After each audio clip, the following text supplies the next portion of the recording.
Hey, what up, y'all? I am Lou. Today we're going to talk about how do you make money as a software developer. I mean, how do we make money, right? Like, that's the whole thing. We all want to become software developers, but ultimately it's probably to try to make some money. So the question becomes, how do we make money as a software developer? But before we get started, if you could give me a like, give me a follow, man, much appreciative, man. Much appreciative. All right, let's get started. So, how do you make money as a software developer? I'll share my story with y'all in a few, but I want to go through some of these steps real quick. So, option number one, is going to be get a job, right? I mean, it sounds simple, right? Get a job as a software developer. Now, the challenge you're going to get, especially if you're new with no experience under your belt, just building your own projects or learning on your own, is going to be getting your foot in the door.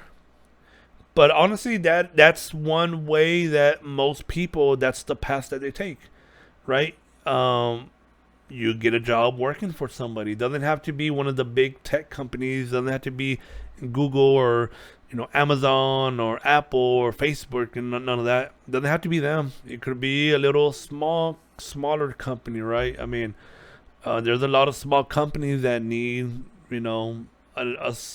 tech people. In this case, software developer, especially if they're providing some kind of feature, right? Which a lot of companies do. Like there's mortgage companies out there, for example. You think, oh, but they're in the financial institution service, business. Well, yeah, they're in finance because they're dealing with loans. But what people don't understand is they have these mortgage apps, right? That they use, whether it be a mobile app or whether it be a web app. Well, you need software developers to build these apps. That's where you could get a job as well. And it won't be as challenging, for example, to get your foot in the door as compared to a Apple or a Google and so on. So keep that in mind. That's option number one. Well, I mean, there's nothing wrong with that. Get a job working for somebody, working for a company. Again, for the people that are new, the challenge that you're going to have is going to be you're going to probably beat your own self up. You're going to be doubting, can I do it? You're going to be looking for jobs, for example, that specify for junior web developers. And what happens is you may even skip over other postings that just say software developers because it doesn't say the word junior in the front. So you get intimidated. Well, you probably need more experience for that. You know what? Not really. A lot of these companies, not everybody has junior positions. But they will probably, a lot of them may potentially hire a so-called junior developer. And the reason why they would is for a few reasons. Maybe you can't find nobody. If let's say, for example, you have let's say like a mortgage company, right? I'm gonna stick with a mortgage company for now. You have a mortgage company and they are using Ruby. And you happen to learn Ruby. Maybe you took a boot camp and all that, and you worked on some projects, and you know Ruby. Not everybody knows how to code in Ruby, which is number one. Not everybody wants to learn how to code in Ruby. That's number two. But nevertheless, if you know that language and they need a developer to code in that language, you have a chance. Even though you have no experience under your belt, there again, all it takes is just apply. Who knows, right? You don't know their situation. They may be in desperate need. Well, we need somebody now, and they don't mind guiding them or teaching them up, as long as they're able to start and have the fundamentals right and understand the Ruby language. Well, good enough. Again, man, don't sell yourself short. Like I do feel a lot of software developers out there that are new, because they don't have no experience. They doubt their skill set. And again, just apply, man. The worst that could happen is they say no, they don't hire you. Who cares, right? Move on. Simple as that. It's a number games. Apply to 100 jobs if you have to, right? Doesn't matter if it doesn't say junior web developer. Apply. Doesn't matter, man. You don't know their situation. They may need somebody bad. Some companies may put a so-called junior position under the just software developer, title, bucket. And that's why. So that again, that's why don't be intimidated to apply, even though it doesn't say junior. Right? Either way, but those are challenges you're gonna have to, as new developers, you may deal with in the beginning. But again, kind of going back, option one, get a job somewhere. Simple as that, right? Find who's hiring, apply for a job, and get a job. That will be one way to make money as a software developer. Option number two, and this is the way I got my foot in the door and the way I got started, was in my current job that I worked at, I just started learning on my own. I started learning. In my case, it was a database. It was SQL. So I started learning SQL. Ended up building some views. Nobody asked me to do it. Nobody paid me. It's not like somebody said, "Hey, do you want to learn this? We'll teach you." Or, "Hey, if you could do this, we'll promote you. We'll give you a raise." That's not how it worked. I saw, in my case, my colleague was doing some SQL. See, he was a C# guy, developer, and he had a project that he needed to do and build a SQL view. We didn't. But to my own experience, a lot of software developer guys don't like dealing with SQL as much. Not everybody, but a lot of them don't like. I just want to code. I don't want to deal with database. Either way, he knows how to do it, but he didn't want to. And I was like, "Hey, what are you doing?" So he just kind of started saying, "Oh yeah, I'm writing SQL. I'm trying to build this view." Like, oh man, that in my mind I was like, that looks cool. Like, I just started asking questions like what language and database or whatever. I went home for the next 2 weeks, learned every day, dude, every day. Like I've spent hours and hours and hours learning about SQL Server, because that's what it was, SQL Server database. Learning about just the syntax, data type, all that stuff. And then I came back though, like after a day or two, and I told him, "Hey, can I like take that off your plate? Like I think I could build it." He was like, "Sure." He didn't want to deal with it. Like, "Go ahead." And boom, I built it. I built a view. The view worked. It did its job. And then we rolled it out to production, and people were using the report. They're like, "Oh man, this is awesome. It works," or whatever. And again, the view sucked. Like I looked back at it some years ago because I found it. I had it like saved in one of my folders. And I looked at it like years later, like, dude, this is trash. But from an end user, they could care less. All they know is like, I'm running the report, data's showing up, and it's right. But that's all that matters to them. Either way, though, at the time, that's kind of where the manager reached out to me, the IT manager. He was like, "Hey, do you want to be part of our team? Like, I want you part of our team." Just because I was like, shown that I could do skills. I had skills in SQL, and I was like very excited to do it and learn it or whatever. And it's like, boom. That's the whole make your own opportunity option. I get it. Some of y'all gonna say, "Well, I can't do that. There is no opportunity for me to do it." Right? In my case, I started out with SQL. Eventually, started doing programming, so on and so on. Like, find a problem, man, where you work at. That's option two. Where you work at today. See where there's a gap. See where there's a problem. Use your programming skills to build a solution. Even if they don't even ask you to do it. Like, don't ask permission to do it. That's my view. I mean, by all means, everybody's circumstance is different. If you work for the government or something, don't go building without permission. But I mean, you know what I mean, right? I mean, don't feel that you need to ask permission. Like, just go and build it. And after you build it, show your manager, your director, whoever, right? Like, show them, like, "Hey, this is what I built to solve this problem." And you know what's going to happen? There's a real good chance, because you're solving the problem, they're going to be like, "Oh man, this is awesome." So even if your current job, let's say you're like an analyst at your job, like a data analyst at your job, but you want to move on over to the IT department to be a software developer, or I'm just picking that for example. If there's a problem that you see, and you could build some kind of app or use code to solve their problem, build it. And you know what? Go show, better yet, don't even show your manager. Go show their manager, or show your manager too, but show them as well. And so I'm like, "Hey, like, this is the problem that I saw. This is what I built." And even ask them for feedback. Like, "Hey, what are your thoughts? Like, what do you think, can be done?" There's a good chance that they see that. They may be like, "Oh man, this is awesome." Like, come on over, right? You could be part of our team. Or even if they don't have no openings at the time, by you showing what you did, you took initiative, you built something, they see that, there's a good chance that when an opening does open up, eventually, like opening pops up, they may reach out to you. They may be like, hey, I know somebody already. I saw, they took the initiative to build something that solved the problem that was cool. Like, or if you apply for that role, there's a good chance that you then open up some opportunities there because of what you did. Again, it's a risk. Doesn't mean by you building it, you're going to get a job. None of that. I'm not saying that's what's going to happen. But in my case, I took the chance. I did it. And that's how I got moved from operations to IT. And then pretty much been doing IT work ever since then.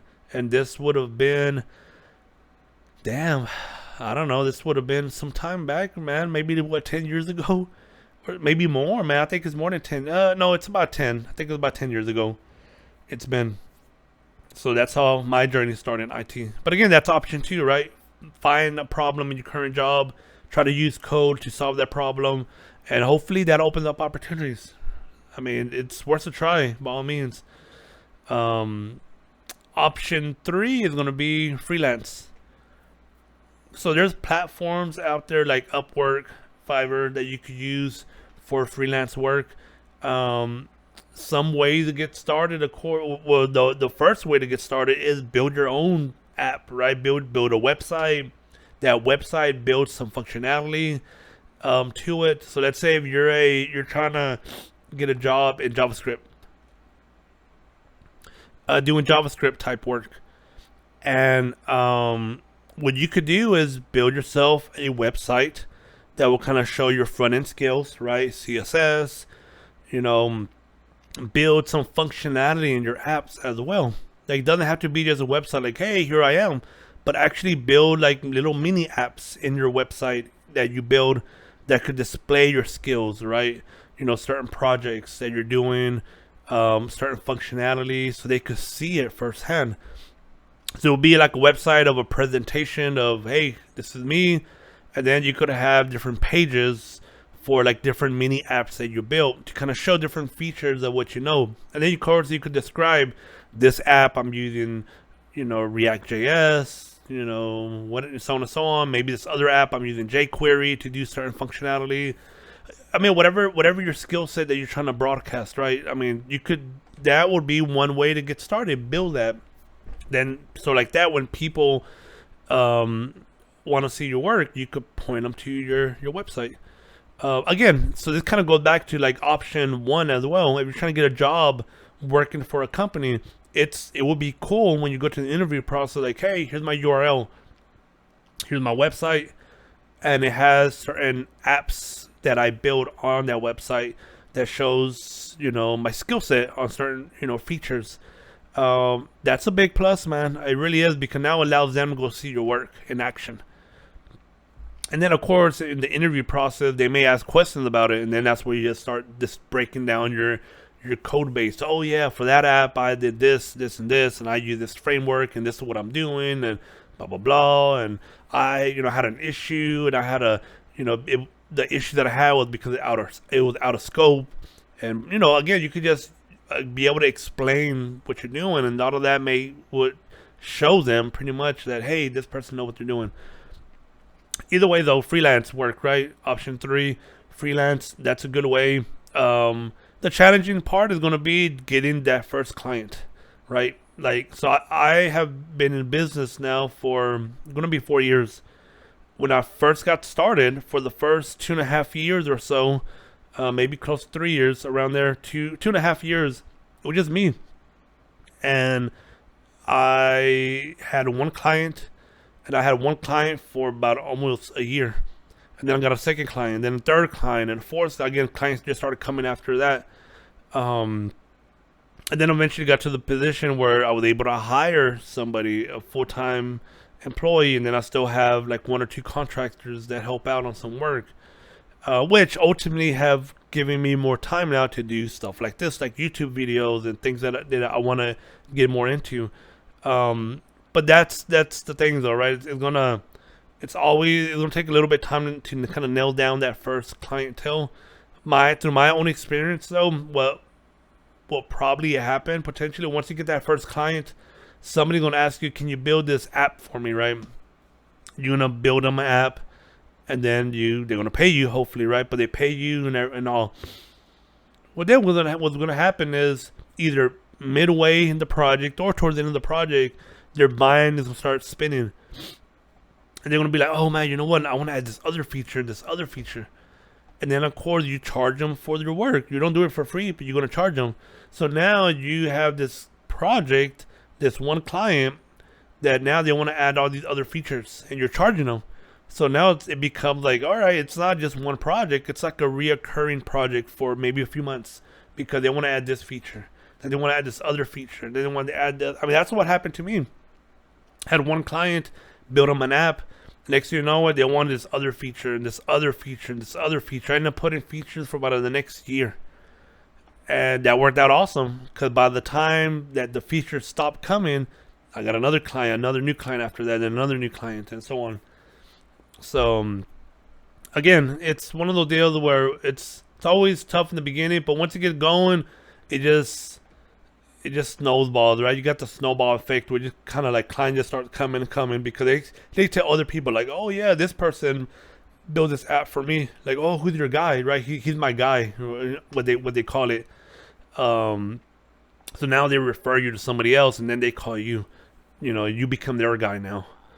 So, but again, freelance work and how I mentioned, there's platforms like Upwork that you could register it and sign up for. Just keep in mind though, it's going to be tough in these platforms, man. I have hired people before on Upwork to kind of help out on certain projects that I needed, like kind of a specialist in certain areas.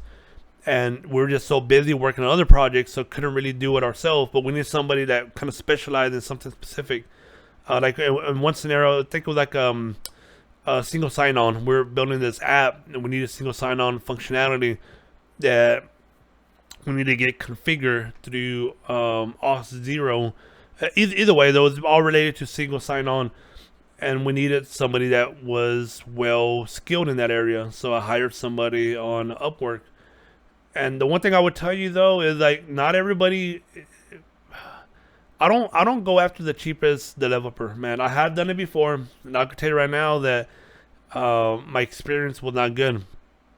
So because of that, I don't always go after the cheapest developer. I go after what I'm able to tell the most qualified developer may be. And a lot of the times I'm paying, $90 an hour, $100 an hour, just depends, right? Maybe even $150 an hour. But I'd rather pay that knowing that they'll get it done right away. They'll come in, get it done, and move out. Compared to the other guy who's charging $20 an hour, they want to come in and stay for a long ass time. And ultimately, you end up paying similar prices because the guy that came in and out was done in a week, and the other guy charged you less. So you seem like, oh, I'm getting a deal. He comes and he continues to work on that project for a month. So like, all right, a month compared to a week. So again, but the point I was trying to make is a lot of customers, when they post a job, they're gonna get about 20 different developers. So it's a battle. If you're freelancing and you submit your proposal to the client, they're getting like 20 other proposals as well. And you don't know what kind of client you're dealing with. You could be dealing with a cheap client. They're just literally looking for the cheapest price. And if you don't have the cheapest price, you're pretty much out the door. And by me saying that, I'm not saying lower down your price. That's not what I'm saying either. What I'm saying is that you need to stick to your price. If you feel that your price is that, I don't know, $40 an hour, they just pick, right? Because you're getting started, you're kind of new, but you know that you know how to get the job done. $40 an hour, stick to it, man.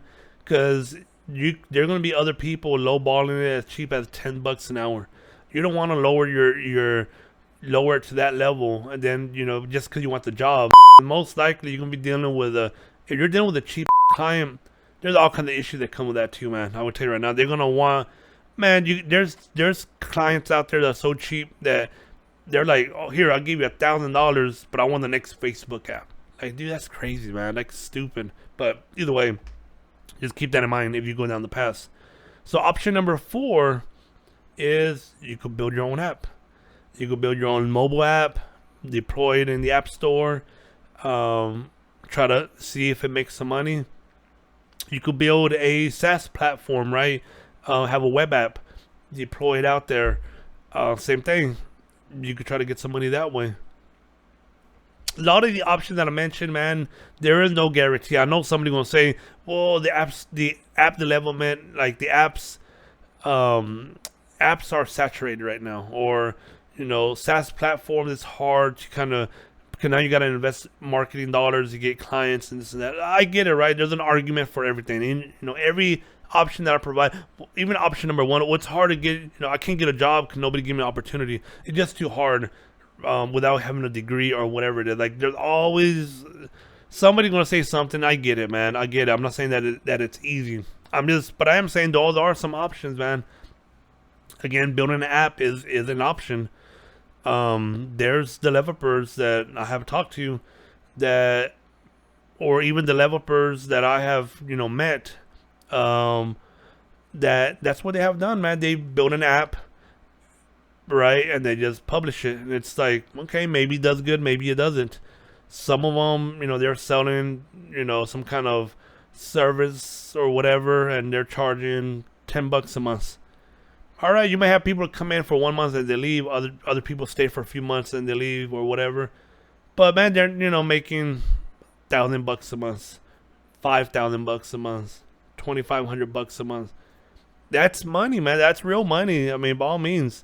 So there is opportunities for that. There's ways to do it, to make money for that.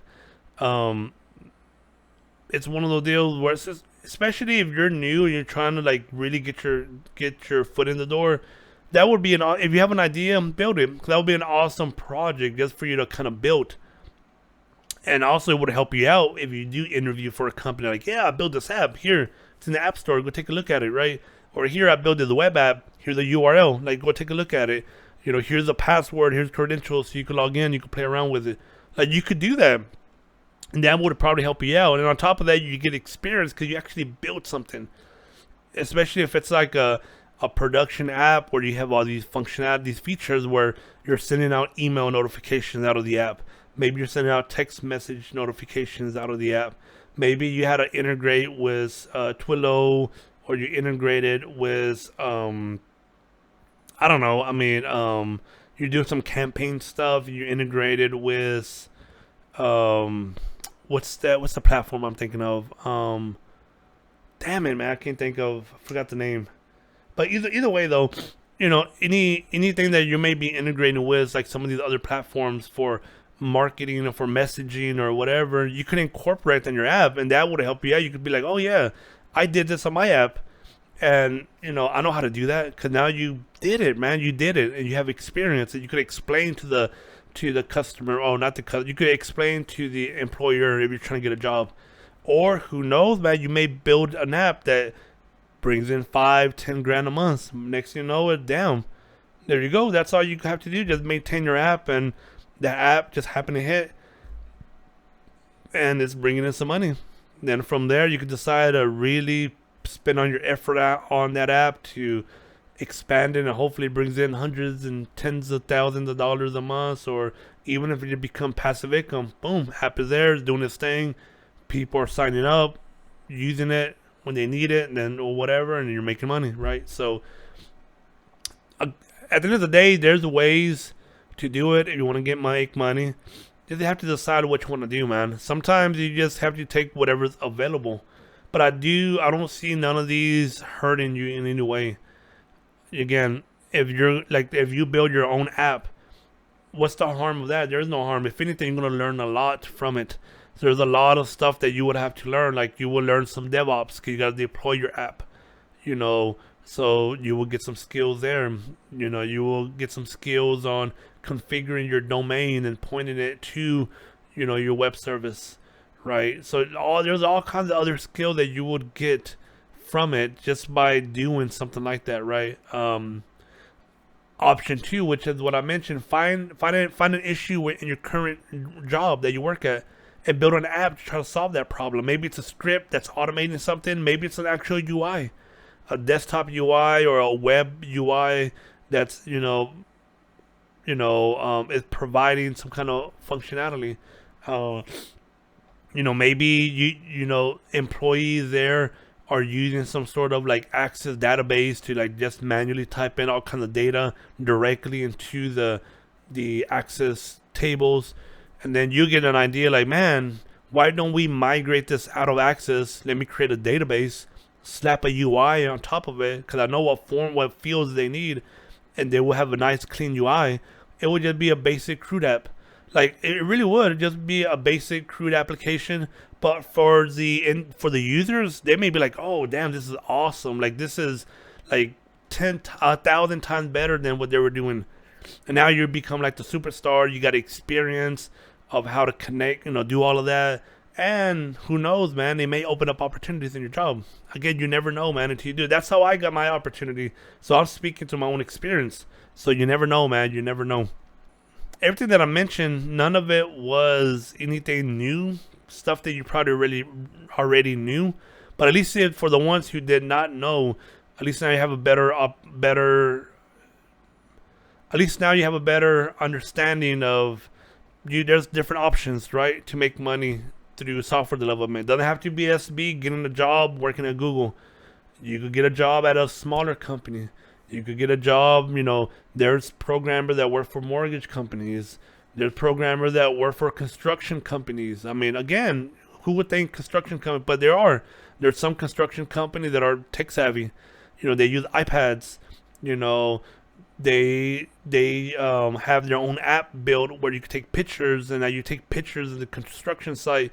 They're uploading all of the images directly to their web, platform, things of that nature. Well, you know what? Who needs to build that web platform? Software developers. And if it's an app they build in house, now they need software developers to manage it, to expand on it. Again, you don't always have to get a job at one of these big companies, especially if you're struggling to get a job at Google, or you feel like, man, I can't get no opportunities there. Don't worry about it, man. There's a lot of other small companies that you could get your foot in the door with, get experience, expand your knowledge, and then maybe after that you want to leave and go somewhere else. You can, and you have a better chance as well. So either way, hopefully this helps any of y'all. Those of y'all who are new developers, man, keep pushing it, man. Don't quit. Keep trying. I know it's hard sometimes, but man, you got to be persistent, man. Hopefully this helps. Peace.